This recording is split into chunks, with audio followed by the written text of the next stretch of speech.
કેમ છો મિત્રો? જય હિન્દ, જય ભારત, જય માતાજી. ભાવનગરથી હું છું યક્ષજીતસિંહ ચુડાસમા.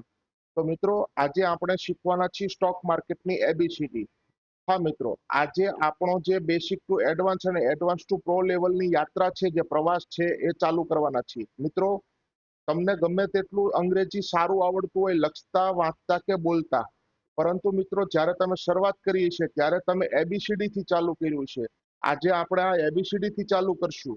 એબીસીડી એટલે શું? ચાર્ટ રીડિંગ માટે તમારે ચાર્ટમાં શું જરૂરી છે? તો કે કેન્ડલસ્ટિક પેટર્નને રીડ કરવી. કેમ કે કેન્ડલસ્ટિક પેટર્ન એ હ્યુમન ઇમોશન ને રિફ્લેક્ટ કરે છે. હ્યુમન ઇમોશન તમને દેખાય છે ચાર્ટ પર, fear and grid, accumulation, distribution. તો મિત્રો, આજે આપણે શીખીશું કેન્ડલસ્ટિક પેટર્ન. મિત્રો, તમને ગમે તેટલું સ્ટોક માર્કેટ ફાવતું હોય, તમને ગમે તેટલું યુટ્યુબ પર કોન્ટેન્ટ મળી રહેતા હોય, પણ મિત્રો આ વિડીયો તમે છેલ્લે સુધી જોજો.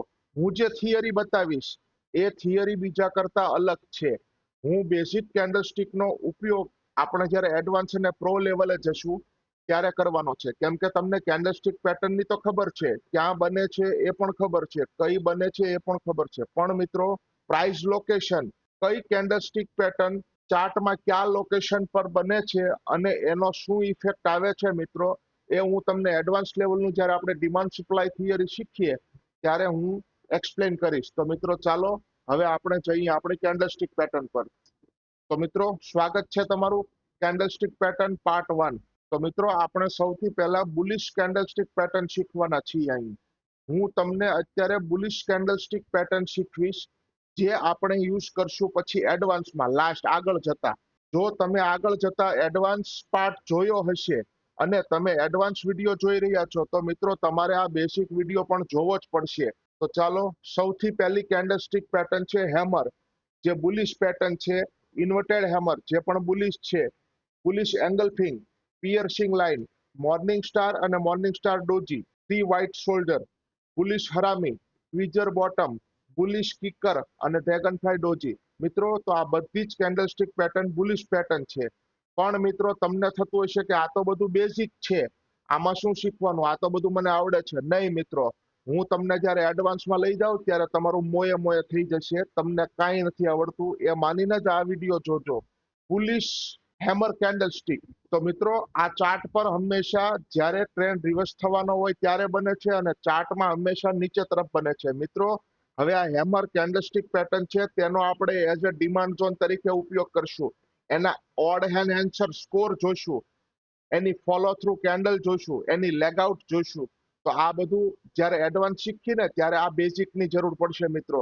જ્યારે આપણે અંગ્રેજીમાં પત્ર લખવાનો હોય ને, તો આપણને એબીસીડી પાક્કી આવડવી જોવે. તો માટે મિત્રો, આ વિડીયો તમે ધ્યાનથી જોજો. Inverted hammer. મિત્રો, આ જે ઇન્વર્ટેડ એટલે ઊંધું, હેમર એટલે હથોડો, ઊંધા હથોડા જેવી જે પેટર્ન બને છે એને હેમર કહેવામાં આવે છે, ઇન્વર્ટેડ હેમર. અને આ ચાર્ટ પર હંમેશા નીચે બને છે. બુલિશ એંગલ્ફિંગ, આ પણ ચાર્ટમાં હંમેશા નીચે બને છે. તો મિત્રો, એંગલ્ફિંગ એટલે કોઈ વસ્તુને ઢાંકી દેવું. તો જ્યારે બેરિશ કેન્ડલને બુલિશ કેન્ડલે ઢાંકી દીધું ત્યારે એક નવા ટ્રેન્ડની શરૂઆત થઈ શકે છે અને જે જૂનો ટ્રેન્ડ છે એ ચેન્જ થઈ શકે છે. ચાલો, પિયર્સિંગ લાઇન.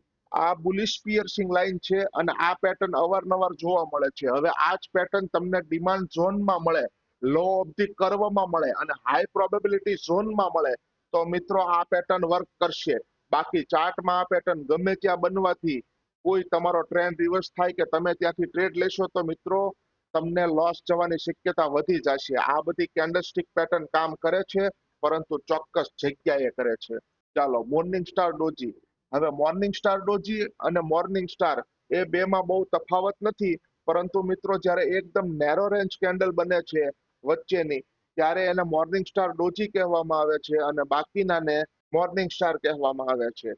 તો મિત્રો, એકવાર જોઈ લેજો કે આ કેન્ડલો કઈ રીતે છે. તો થ્રી વ્હાઇટ સોલ્જર, જ્યારે આપણો ડિમાન્ડ ઝોન બને અને લેગ ઇન, બેઝ અને લેગ આઉટ, ત્યારે મિત્રો આ રીતના વ્હાઇટ સોલ્જર હોય તો આ લેગ આઉટ સારામાં સારી થઈ, ફોલો થ્રુ કેન્ડલ થઈ અને આ ઝોનનો ઓડ એનહેન્સર સ્કોર સૌથી વધારે છે. માટે મિત્રો, આ શું કહેવાય છે આપણે એ બેઝિક થિયરી શીખીએ છીએ, પછી ધીમે ધીમે આપણે એડવાન્સ ચાલુ કરશું. ચાલો, બુલિશ હરામી પેટર્ન. આ પણ એક ટ્રેન્ડ રિવર્સલ પેટર્ન છે અને ચાર્ટમાં નીચે તરફ જોવા મળે છે. ચાલો, આ છે ટ્વીઝર બોટમ. મિત્રો, બેના વીક સરખા હોય, બેની લો સરખા હોય અને બેના જે હોય સ્લોપ એ સરખા હોય, એના લો સરખા હોય અથવા એના નીચેના ઓપન, ત્યારે આપણે એ કેન્ડલસ્ટિક પેટર્નને ટ્વીઝર બોટમ કેન્ડલસ્ટિક પેટર્ન કહી શકીએ. ચાલો બુલિશ કિકર. હવે બુલિશ કિકરને સામાન્ય ભાષામાં, અમારી ભાષામાં જ્યારે પ્રો લેવલ પર જાય ત્યારે આપણે એને પ્રો ગેપ કહેશું. મિત્રો, ગેપ થિયરી જ્યારે શીખશું ત્યારે આપણે બે પ્રકારના ગેપ શીખશું, એક તો નોવાઇસ ગેપ અને એક પ્રોફેશનલ ગેપ. તો મિત્રો, આ બુલિશ કિકર પેટર્નને આપણે પ્રોફેશનલ ગેપમાં કન્સિડર કરશું અને મિત્રો આગળ શીખશું કે પ્રોફેશનલ ગેપ છે એને કઈ રીતે આપણે પ્લે કરવાનો હોય. ઇનવિઝિબલ ડિમાન્ડ એરિયા છે મિત્રો. આ દુનિયાનું કોઈ પણ ટૂલ, આને દુનિયાનું કોઈ પણ સ્કેનર છે એ પણ પ્રો ગેપને પકડી નથી શકતું મિત્રો. આ તમારા અનુભવના આધારે નિફ્ટી બેંક નિફ્ટીમાં ખૂબ બને છે અને મિત્રો એક બાઇંગ એરિયા ક્રિએટ કરે છે. ચાલો, ડ્રેગન ફ્લાય ડોજી એટલે કે મિત્ર એકદમ નેરો રેન્જ કેન્ડલ બનવી, આ એક રિવર્સલ પેટર્નની નિશાની છે અને ચાર્ટ પર હંમેશા નીચે બને છે. હવે આપણે શીખી બેરિશ કેન્ડલસ્ટિક પેટર્ન. આપણે જે અગાઉ જોઈ એ બધી બુલિશ કેન્ડલસ્ટિક પેટર્ન હતી. હવે બેરિશ કેન્ડલસ્ટિક પેટર્ન જોઈએ. તો બેરિશ કેન્ડલસ્ટિક પેટર્નમાં છે hanging man, shooting star, bearish engulfing, dark cloud cover, evening star ને evening star doji, three black crow, bearish harami, tweezer top, bearish kicker અને grave stone doji. તો મિત્રો hanging main, તો આ એક પ્રકારનું હેમર જ છે પણ ચાર્ટમાં હવે આ ઉપર તરફ બનશે. મિત્રો આ પણ એક ટ્રેન્ડ રિવર્સલ પેટર્ન છે અને ત્યાંથી તમે જોઈ શકો કે એકદમ પ્રાઇસનું ફોલ ડાઉન થાય છે. શૂટિંગ સ્ટાર, તો શૂટિંગ સ્ટાર કેન્ડલ છે એ મહિના પછી ચાર્ટમાં મોટી ટાઈમ ફ્રેમ પર તમે જોશો કે એકદમ ટ્રેન્ડ રિવર્સલ આવી જાય છે અને એકદમથી ટ્રેન્ડ ડાઉન થઈ જાય છે, એટલે કે આ એક બેરિશ પેટર્ન છે. ચાલો, બેરિશ એંગલ્ફિંગ. એંગલ્ફિંગ એટલે ઢાંકી દેવું. બુલિશ કેન્ડલને બેરિશ કેન્ડલે એકદમથી ઢાંકી દીધી એટલે કે બેરિશ એંગલ્ફિંગ થયું કહેવાય. તો મિત્રો જોઈ શકો ચાર્ટ પર રિવર્સલ આવ્યું અને ટ્રેન્ડ ડાઉન થતો જાય છે. Bearish piercing line. તો મિત્રો બેરિશ પિયર્સિંગ લાઇન બન્યા પછી ચાર્ટમાં જબરદસ્ત ફોલ ડાઉન આવે છે અને મિત્રો આને પ્લે કરવાથી તમે સારો એવો પ્રોફિટ કમાઈ શકો છો. હું એનું ઉત્તમ ઉદાહરણ તમને અત્યારે જ ચાર્ટ પર દેખાડી દઉં કે આપણે આને કઈ રીતે પ્લે કરી શકીએ અને આ બન્યા પછી કેટલું ફોલ ડાઉન આવે. જો મિત્રો આપણે આવી ગયા ચાર્ટ પર, તો મિત્રો આ ચાર્ટ છે પાવર ઇન્ડિયાનો. હવે તમે જોશો તો આ પેટર્ન જે બની છે ને એ પિયર્સિંગ લાઇન બની છે, બેરિશ પિયર્સિંગ લાઇન. તો આ પિયર્સિંગ લાઇન બન્યા પછી જોવો તમે પ્રાઇસમાં ફોલ ડાઉન આવ્યું. તો મિત્રો તમારે આ કેન્ડલને ફોર્મ થવા દેવાની છે, બનવા દેવાની છે અને પછી ટ્રેડ પ્લાન કરવાનો છે, પછી આ ટ્રેડમાં એન્ટર કરવાનું છે. આ પેટર્ન બન્યા પછી તમારે કન્ફર્મેશન લઈને સીધું ટ્રેડ નથી કરવાનો મિત્રો. હું એક ડિમાન્ડ સપ્લાય પ્લેયર છું. આપણે આ રીતે ટ્રેડ પ્લાન કરવાનો છે કે આ સપ્લાય ઝોન છે, તો હવે નાની ટાઈમ ફ્રેમમાં શું આનું રિએક્શન હોઈ શકે. તો એ બાબતે આપણે ડિમાન્ડ અને સપ્લાય ઝોન શીખતા પહેલા આપણી પાપા પગલી એટલે કે એબીસીડી, તો આપણે કેન્ડલસ્ટિક પેટર્ન જોઈએ છીએ. તો મિત્રો આ બેરિશ પિયર્સિંગ લાઇન એનાથી ફોલ ડાઉન થઈ શકે છે. ઇવનિંગ સ્ટાર અને ઇવનિંગ ડોજી સ્ટાર. પહેલા આપણે મોર્નિંગ સ્ટાર જોયું ત્યારે આ જે ડોજી કેન્ડલ હતી નીચેના ભાગમાં હતી, હવે આ ઉપરના ભાગમાં છે. મિત્રો ચાર્ટ પેટર્નમાં કોઈ પણ આવી પેટર્ન તમને જોવા મળે મોટી ટાઈમ ફ્રેમ પર ચાર્ટમાં, ત્યારે મિત્રો માની લેવું કે હવે અહીંથી ટ્રેન્ડ રિવર્સલ શક્ય છે. Dark cloud cover.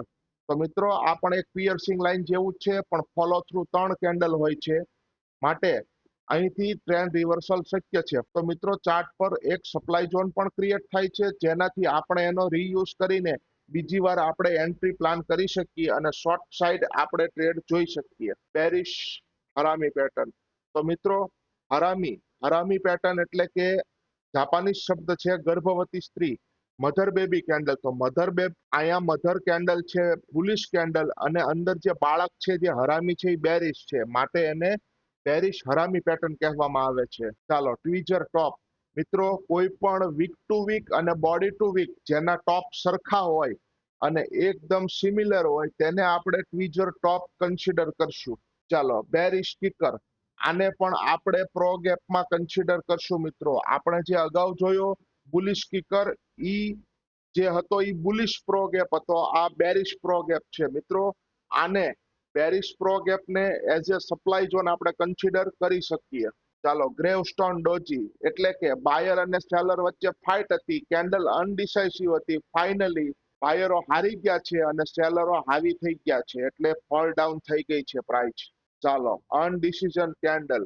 મિત્રો, આ બધી કેન્ડલો અનડિસિઝન છે, એટલે કે આનું કોઈ વજૂદ હોતું નથી. હવે એમાં ડોજી છે, સ્પિનિંગ ટોપ છે, મારું બોજું છે, રાઇઝિંગ 3 મેથડ છે, ફાલિંગ 3 મેથડ છે, ઇનસાઇડ બાર છે અને ટ્રી સ્ટાર છે. તો મિત્રો, આ બધી કેન્ડલ જે છે બાયર અને સેલર વચ્ચે જે ફાઇટ થાય છે અને એમાં એ કેન્ડલ પર કોઈ નિર્ણય ના નીકળે ને અનિર્ણાયક જ્યારે સ્થિતિ હોય ત્યારે ચાર્ટ પર આવી કેન્ડલનું નિર્માણ થાય છે. તો મિત્રો, સ્પિનિંગ ટોપ બે બાજુ બને છે, ઉપર પણ બને છે, નીચે પણ બને છે. આ રીતની ગરિયો, ટોપ એટલે ગરિયો, આ ગરિયા જેવી જ્યારે ભમરડો આપણા ગુજરાતીમાં કહી શકીએ તો ભમરડા જેવી જે પેટર્ન છે એને ટોપ કહેવાય છે. એટલે સ્પિનિંગ ટોપ એટલે બેરિશ અને બુલિશ બંને હોઈ શકે. મારું બોજું મિત્રો, એકદમ એક્સપ્લોઝિવ કેન્ડલ, ડિમાન્ડ સપ્લાયમાં આપણે લેગઆઉટ ફોર્મેશનમાં એકદમ મારું બોજું કેન્ડલને કન્સિડર કરશું. ધીરે ધીરે આપણે એડવાન્સ લેવલ તરફ જ્યારે જઈશું ત્યારે મિત્રો તમારી આ એબીસીડી તમને મોઢે હોવી જોઈએ, કડકડાટ હોવી જોઈએ. ચાલો, બુલિશ 3 મેથડ એટલે કે હુક પેટર્ન, બેરિશ હુક અને બુલિશ હુક. તો મિત્રો, આ આવી એન પેટર્નનું નિફ્ટી બેંક નિફ્ટી ખુલ્યાના 10-15 મિનિટમાં 1 મિનિટની ટાઈમ ફ્રેમ પર અચૂક બની જાય છે. તો મિત્રો, આ મુજબ આપણે ટ્રેડ પ્લાન કરી શકીએ. પરંતુ મિત્રો, એ આપણે ઇન્ડેક્સ ઓપ્શન જ્યારે શીખશું એ પાર્ટમાં આવશે. ચાલો, ઇનસાઇડ બાર.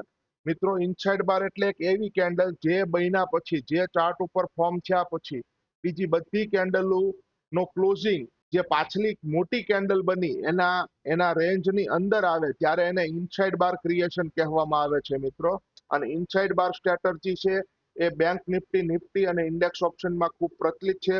પરંતુ મિત્રો, એને કેમ પ્લે આઉટ કરવી આપણે ધીરે ધીરે જોઈશું. ચાલો, ટ્રી સ્ટાર એટલે કે એકદમ accumulation area, distribution area, advance accumulation અને ડિક્લાઇન ડિસ્ટ્રીબ્યુશન નામનો સબ્જેક્ટ છે મિત્રો. એ આપણે એડવાન્સ લેવલમાં જ્યારે જોઈશું ત્યારે આપણે એને ડિસ્કસ કરશું. અત્યારે આ 3 સ્ટાર કેન્ડલસ્ટિક પેટર્ન કહેવાય છે, એ આપણે જોઈએ. તો મિત્રો, આ સિરીઝ હતી આપણી બેસિક કેન્ડલસ્ટિક. તો હવે આપણે વિધિવત શરૂઆત કરીએ છીએ અહીંથી બેસિક ટુ એડવાન્સ. તો હવે પછીના આપણા વિડીયોમાં મિત્રો આપણે ચાર્ટ પેટર્ન વિશે ડિસ્કસ કરશું અને પછી ધીમે ધીમે બેસિક પ્રાઇસ એક્શન, ઇન્ડિકેટરના સેટિંગ, ઇન્ડિકેટરના કોડિંગ, નવા ઇન્ડિકેટરો આપણે કેમ બનાવી શકીએ મિત્રો એ પણ આપણે આગળ જોઈશું. તો મિત્રો, ધીરે ધીરે એડવાન્સ લેવલે આપણે જતા રહીશું. તો મિત્રો, વિડીયો આપને પસંદ આવે તો લાઈક કરો, શેર કરો, સબસ્ક્રાઇબ કરો. અને મિત્રો, જો તમારે ખરેખર સ્ટોક માર્કેટ શીખવું હોય એઝ અ પ્રો લેવલ તો મિત્રો આપણી ચેનલ પર બને રહો. જય હિન્દ, જય ભારત, જય માતાજી.